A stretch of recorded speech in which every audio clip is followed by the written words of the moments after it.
पीठ की हड्डी में दर्द है, चूना चूना खाइए।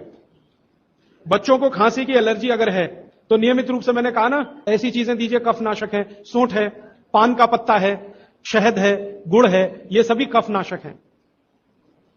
कितनी उम्र के बच्चों को त्रिफला दिया जा सकता है? अगर छोटे बच्चे हैं तो त्रिफला ना देकर आंवला दीजिए, और त्रिफला देने का समय अगर शुरू कर रहे हैं बच्चों को तो थोड़ा 3-4 साल हो जाने दीजिए उनका। 3-4 साल के पहले दे सकते हैं तो आंवला दीजिए। और वैसे तो मेरा कहना है 14 साल की बच्चों को आंवला ही अच्छा है, त्रिफला उनको ना ही दें। त्रिफला एक उम्र के बाद ही सबसे अच्छा होता है।